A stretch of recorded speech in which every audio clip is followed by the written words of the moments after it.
Hello दोस्तों, कैसे हैं आप लोग। मैं उम्मीद करता हूं आप लोग काफ़ी अच्छे होंगे।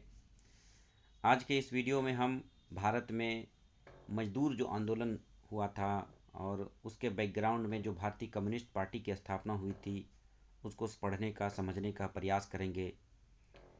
इसके अंतर्गत हम पढ़ेंगे कि ऐसे कौन से कारण थे जिसके कारण मजदूरों का आंदोलन हुआ और कौन कौन से प्रमुख आंदोलन थे मजदूरों के, और कौन कौन से संगठन बने मजदूरों के समर्थन में, और राष्ट्रीय आंदोलन से इसके क्या संबंध थे, और भारत सरकार द्वारा मजदूरों की स्थिति को सुधारने के लिए क्या प्रयास किए गए थे। दोस्तों, वीडियोज़ को प्रारंभ करने से पहले आप सभी से एक अनुरोध है कि आप मेरे चैनल को ज़रूर सब्सक्राइब करें और मेरे वीडियोज़ को लाइक करें, शेयर करें और कमेंट करें। दोस्तों, आप को हमने उससे पूर्व जो वीडियो पढ़ाया था उसमें बताया था कि किस प्रकार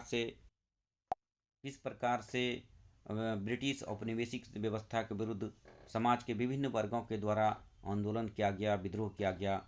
और इसी आंदोलन की एक कड़ी थी मजदूरों का आंदोलन। मजदूरों के द्वारा जो जो औद्योगिक प्रणाली थी, जो उद्योगों का विस्तार हुआ, उसके कारण से एक नया मजदूर वर्ग का उदय हुआ। और उनके उनके जो साथ जो व्यवस्थाएं थी, उनके साथ जो भेदभावपूर्ण व्यवस्था थी, उनके कारण उनके द्वारा आंदोलन किया गया।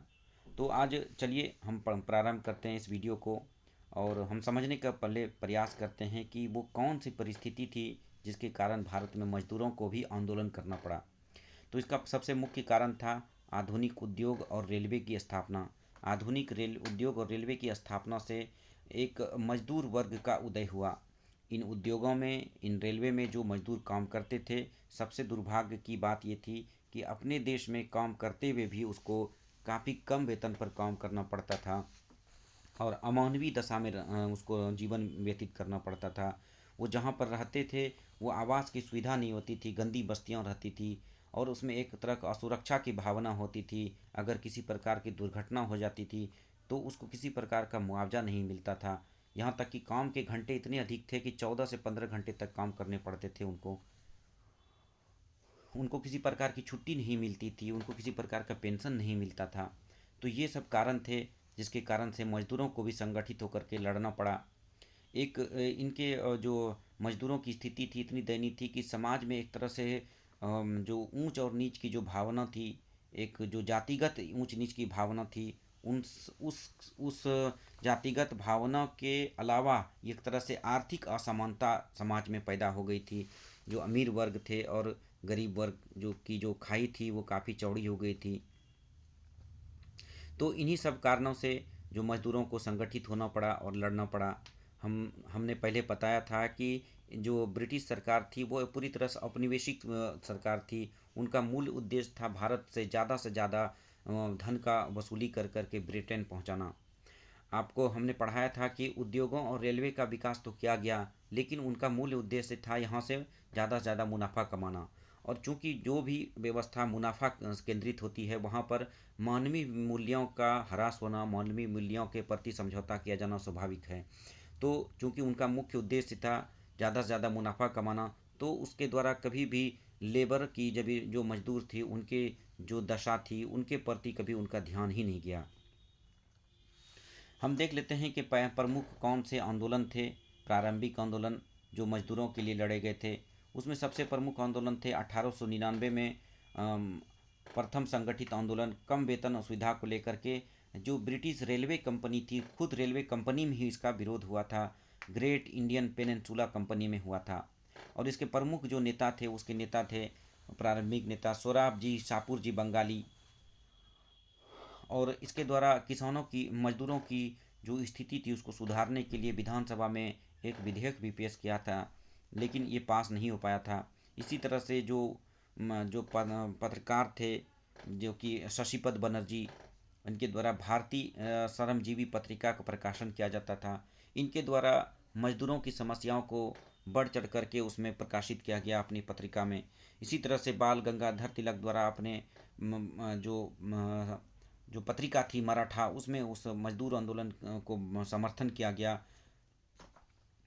अब हम देख लेते हैं कि मजदूरों के द्वारा कौन कौन से प्रमुख संगठन स्थापित किए गए थे संघर्ष के लिए। तो सबसे पहले इसमें जो संगठन स्थापित किए गए थे, पहले थे बम्बई मिल्स हैंड्स एसोसिएशन, जो कि 1890 में एन.एम. लोखंडी द्वारा स्थापित किया गया था और ये भारत का पहला मजदूर संगठन था। इसी तरह से मद्रास में भी मजदूरों को उनका गठन मजदूरों का संगठन बना, मद्रास मजदूर संघ 1918 में, और इसको बीपी वाडिया द्वारा गठित किया गया था। यह पहला आधुनिक मजदूर संगठन था। इसी तरह से अहमदाबाद टेक्सटाइल लेबर एसोसिएशन की स्थापना 1918 में गांधी जी के द्वारा किया गया था, कपड़ा मिल मजदूरों के हितों के लिए। हम जब गांधीवादी आंदोलन पढ़ाएंगे तो हम देखेंगे कि अहमदाबाद टेक्सटाइल जो मिल थे वहाँ पर गांधी जी के द्वारा लेबर के समर्थन में सत्याग्रह भी किया गया था। अंत में राष्ट्रीय स्तर पर एक अखिल भारतीय जो मजदूर संघ की स्थापना की आवश्यकता महसूस हुई, और इसी आवश्यकता को ध्यान में रखते हुए जो उस समय के चोटी के जो लीडर थे, कांग्रेस के जो इस देश के चोटी के लीडर थे, उनके द्वारा राष्ट्रीय स्तर पर अखिल भारतीय ट्रेड यूनियन कांग्रेस, जिसको कि हिंदी में एटक या शॉर्ट में एटक कहते हैं, उसकी स्थापना 1920 में की गई थी। और एटक के प्रथम अध्यक्ष थे लाला लाजपत राय थे, और वो इसकी प्रथम जो सम्मेलन हुआ था 1920 में बम्बई में हुआ था। इसी में लाला लाजपत राय ने पूंजीवाद को साम्राज्यवाद का जनक कहा था। पूंजीवाद को उनके द्वारा साम्राज्यवाद का जनक कहा गया था। उनका मानना था कि साम्राज्यवादी व्यवस्था के द्वारा ही पूंजीवाद को समर्थन दिया जाता है। पूंजीवाद का मतलब ये हो गया कि जहाँ पर जो व्यक्तिगत पूंजी होती है, जो उद्योगपति होते हैं, जो प्राइवेट कंपनियां होती हैं, प्राइवेट फर्म होती हैं, उनकी पूंजी को ज़्यादा से ज़्यादा बढ़ावा देना, उनके जो सिस्टम है उनको ज़्यादा मतलब कि प्रेफरेंस देना, इस तरह से की व्यवस्था जो साम्राज्यवादी व्यवस्था है वही इस तरह की व्यवस्था को पोषित कर सकता है। और पूंजीवादी व्यवस्था का मूल उद्देश्य होता है मुनाफा ज़्यादा से ज़्यादा कमाना। उसमें भी जो मानवीय मूल्य होते हैं उसके साथ समझौता किया जाता है। इसीलिए लाला लाजपत राय के द्वारा साम्राज्यवाद का जनक कहा गया एक तरह से पूंजीवाद को, और पूंजीवाद का ही एक अंग था उद्योगों का विकास और उसमें मजदूरों की दयनीय स्थिति। बाद में एटक के जो अध्यक्षता की गई थी वो चित्तरंजन दास द्वारा की गई थी, जो कि कांग्रेस के बाद में अध्यक्ष भी बने। इसी तरह से जवाहरलाल नेहरू के द्वारा भी किया गया और सुभाष चंद्र बोस के द्वारा भी किया गया। एक तरह से मजदूर आंदोलन की क्या व्यापकता थी और कितनी महत्व थी, इस बात से अंदाज़ा लगाया जा सकता है कि मजदूरों के संगठन की अध्यक्षता जो उस समय के चोटी के लीडर थे उनके द्वारा किया जा रहा था। लेकिन जो वैचारिक जो मतभेद थे उसके कारण 1929 में एटक का विभाजन हो गया, और विभाजन होकर के दो बाट में बढ़ गए। एक एन.एम. जोशी के नेतृत्व में Akhil Bharatiya trade union federation बना, और दूसरा देश पांडे के नेतृत्व में लाल ट्रेड यूनियन कांग्रेस बना। 1947 में आज़ादी के समय एटक का पुनः विभाजन हुआ और सरदार पटेल द्वारा भारतीय राष्ट्रीय ट्रेड यूनियन कांग्रेस की स्थापना की गई थी। इसी तरह से कांग्रेस के वामपंथी नेताओं के द्वारा कामगार किसान पार्टी की स्थापना की गई थी। इसी तरह से एम.एन. रॉय द्वारा इंडियन फेडरेशन ऑफ लेबर की स्थापना की गई थी, सरकार समर्थक मजदूर दल के रूप में। फिर बाद में हिंद मजदूर सभा की भी स्थापना हुई थी। तो इस प्रकार से राष्ट्रीय स्तर से लेकर के स्थानीय स्तर तक बड़े से छोटे जो मजदूर संगठन थे वो संगठित हुए मजदूर, और उसकी जो मुख्य जो मांगें थी, उनकी जो स्थिति थी, जो दयनीय स्थिति थी, उनमें सुधार लाना उनका मुख्य उद्देश्य था। अब हम देख लेते हैं कि मजदूर आंदोलन क्या स्वतंत्र रूप से ही हुए क्या, या उसका कोई राष्ट्रीय आंदोलन से संबंध था?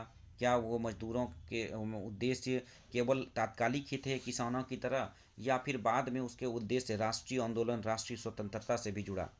तो हम इसको देखते हैं। प्रारंभ में इसमें राष्ट्रीय आंदोलन की जो नेतृत्वकर्ता थे उनका ध्यान राष्ट्र जो मजदूर आंदोलन था उनकी तरफ नहीं गया। उनका ध्यान किसान आंदोलन की तरफ तो गया, लेकिन मजदूर आंदोलन उससे उपेक्षित रहा।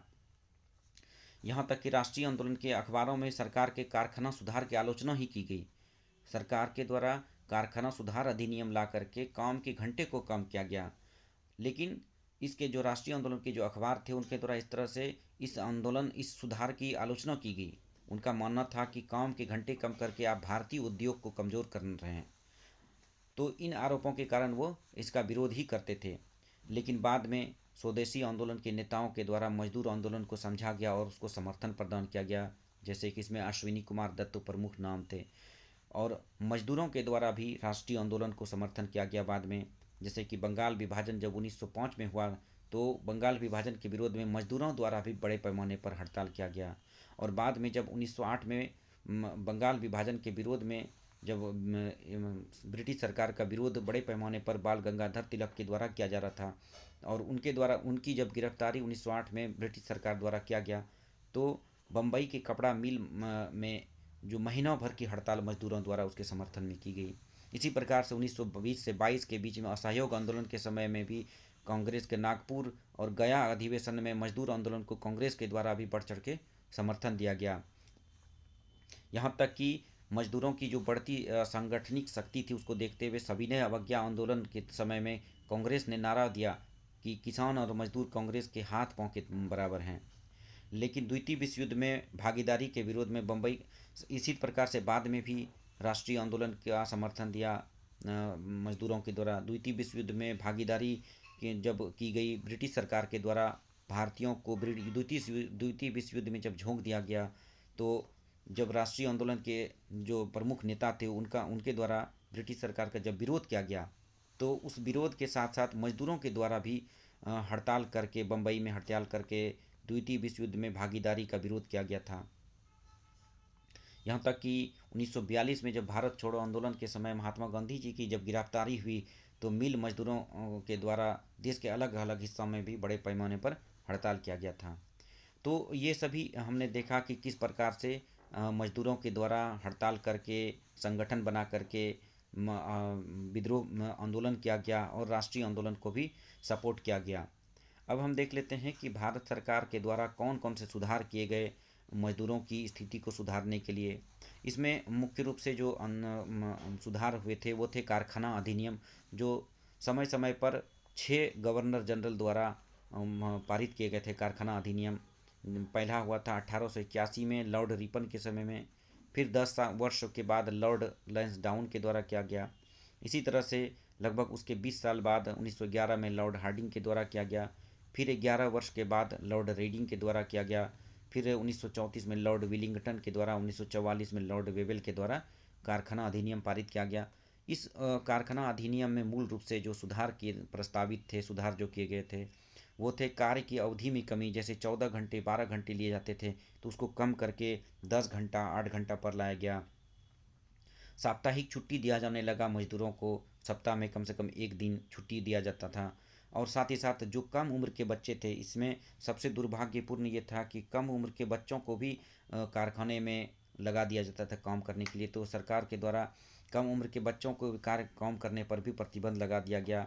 शुरुआत में 6 वर्ष के बच्चों, 8 वर्ष के बच्चों को, इसी तरह से बढ़ाते बढ़ाते 12 वर्ष तक के बच्चों को काम करने पर प्रतिबंध लगा दिया गया। आप सोच करके ही आप एक तरह से अचंभित हो सकते हैं कि 6 वर्ष के बच्चों को भी उद्योग में लगाना पड़ता था। क्या व्यवस्था रही होगी, कितनी दयनीय स्थिति रही होगी मजदूरों के, कि छोटे छोटे बच्चों को भी लगाना पड़ता था मजदूरी के कार्य में। और अभी स्वतंत्र भारत में 14 वर्ष के बच्चों को काम कराना किसी भी फैक्ट्री में मना कर दिया गया है। इवन अभी संशोधन करके 18 वर्ष तक के बच्चों को भी जो खतरनाक जो फैक्ट्री हैं, खतरनाक उद्योग हैं, उसमें काम करने पर प्रतिबंध लगा दिया गया है। खैर, ये तो हो गया मजदूर आंदोलन। अब हम देखते हैं इसी के साथ भारत में कम्युनिस्ट पार्टी की स्थापना। आपको हम बताते चलें कि जो मजदूर आंदोलन था उसी की पृष्ठभूमि में कम्युनिस्ट पार्टी की स्थापना हुई। कम्युनिस्ट पार्टी की जो विचारधारा थी, उनके विचार ये था कि जिसमें कि समतामूलक समाज की स्थापना हो, मतलब कोई भी वर्ग ना रहे, कोई अमीर कोई गरीब ना रहे, और निजी संपत्ति की कोई अवधारणा ना रहे। समाज में सभी को समान रूप से संपत्ति मिले, सभी समाज के सभी जो वर्ग हैं उसका समान रूप से स्वामित्व रहे, जो देश की समाज की संपत्ति है। तो एक तरह से वो समानता की बात करते थे, आर्थिक समानता की बात करते थे कम्युनिस्ट पार्टी। और चूंकि पूंजीवादी व्यवस्था ठीक इसके विपरीत बात करती थी, वो पूंजीवादी व्यवस्था के तहत निजी पूंजी उद्योगपतियों की अवधारणा, मुनाफा की बात करते थे। तो एक तरह से पूंजीवादी व्यवस्था को ख़त्म करना चाहते थे जो कम्युनिस्ट विचारधारा के अंतर्गत। और उत्पादन के साधनों पर मजदूरों का और मजदूर जो किसानों का नेतृत्व चाहते थे। और साथ ही साथ ये चाहते थे कि अगर मजदूरों और किसानों का नेतृत्व ना हो भी हो तो मजदूरों और किसानों के नेतृत्व में जो सरकार बने उसका ज़रूर कब्जा हो उत्पादन के साधनों पर, न कि किसी एक पूंजीवादी दो पूंजीवादी घराने का उस पर कब्जा हो। तो ये विचारधारा थी कम्युनिस्ट पार्टी की। भारत में वामपंथी आंदोलन का उदय का कारण हमने बताया कि उद्योगों के विकास और मजदूर वर्ग के उदय और जो समाज में जो एक असमानता उत्पन्न हुई, आर्थिक असमानता, उसकी पृष्ठभूमि में इस तरह की बातें की जाती थी। और आर्थिक मंदी जो आया उसके कारण जो दुष्परिणाम झेलना पड़ा देश के लोगों को, तो आर्थिक मंदी भी एक तरह से पूंजीवादी व्यवस्था का ही एक जनक माना जाता है कि ये माना जाता है कि आर्थिक मंदी भी पूंजीवादी व्यवस्था की ही देन है। तो इसके कारण से भी उस समय कम्युनिस्ट जो विचारधारा थी उसको बढ़ावा मिला। और ठीक उसी समय 1905 में रूस में बोल्शेविक क्रांति हुई थी, जिसमें साम्यवादी विचारधारा वाले मजदूरों और किसानों की ही सरकार गठित हुई थी। और एक तरह से जो साम्यवादी सरकार की स्थापना रूस में हुई थी। इन सब कारणों से भी भारत में साम्यवादी आंदोलन और वामपंथी आंदोलन को बढ़ावा मिला। भारत में कम्युनिस्ट विचारधारा का प्रभाव जो पड़ा तो उसकी क्या माध्यम रहे वो भी हम देख लेते हैं। इसका माध्यम रहा जैसे कुछ समय के जो लीडर थे जैसे मानवेंद्र नाथ राय, राजा महेंद्र प्रताप, उनके द्वारा सोवियत संघ रूस की यात्रा की गई। और वहाँ पर जो वहाँ के लीडर थे जो जिसके द्वारा वहाँ पर बोल्शेविक क्रांति संपन्न की गई थी, उनसे उनका मिलन हुआ, उनसे प्रभावित हुए साम्यवादी व्यवस्था से। साथ ही साथ कुछ पत्रिका के द्वारा भी इसकी वकालत की जा रही थी कम्युनिस्ट विचारधारा की, जैसे कि द सोशलिस्ट पत्रिका प्रकाशित की जा रही थी श्रीपाद अमृत डांगे के द्वारा। इसी तरह से मुजफ्फर अहमद के द्वारा नवयुग की, काजी नजरुल द्वारा बंगाल की, गुलाम हुसैन के द्वारा पंजाब में इनकलाब पत्रिका चलाया जा रहा था। सिंगार वेलू चेट्टियार द्वारा चेन्नई में मद्रास में मजदूर किसान पार्टी नाम की पत्रिका का प्रकाशन किया जा रहा था। इसी तरह से कानपुर में एक वर्तमान और नागपुर में प्राणवीर जैसे जो पत्रिका थी उनके द्वारा साम्यवादी विचारधारा को के प्रचार प्रसार को बढ़ावा दिया जा रहा था। इसी तरह से कुछ पुस्तकों का भी साम्यवादी विचार को बढ़ावा देने में योगदान रहा, जैसे कि जयप्रकाश नारायण के द्वारा पुस्तक लिखी गई समाजवाद ही क्यों। इसी तरह से आचार्य नरेंद्र देव द्वारा पुस्तक लिखी गई समाजवाद और राष्ट्रीय आंदोलन। दोस्तों, यहाँ पर समाजवाद और साम्यवाद दो शब्द उभर करके आते हैं, तो इसको भी स्पष्ट कर देना चाहता हूँ। समाजवाद और साम्यवाद दोनों ही समतामूलक समाज की बात करते हैं। दोनों ही चाहते हैं समाज में किसी प्रकार की अमीरी गरीबी न रहे। लेकिन जहाँ तक समाजवाद है, समाजवाद एक शांतिपूर्ण तरीके से उस लक्ष्य को प्राप्त करना चाहता है, जबकि साम्यवाद आक्रामक और हिंसात्मक तरीके से उस व्यवस्था को प्राप्त करना चाहता है। यानी कि वो चाहते हैं कि एक तरह से जो समाज के जो पूंजीपति वर्ग हैं, उद्योगपति वर्ग हैं, उसका पूरी तरह से दमन कर दिया जाए साम्यवादी व्यवस्था में। यहाँ तक कि वो हिंसा का भी रास्ता अपनाने के लिए तैयार रहते हैं। तो समाजवाद और साम्यवाद में यही अंतर था, लेकिन मूलतः दोनों का उद्देश्य एक ही था।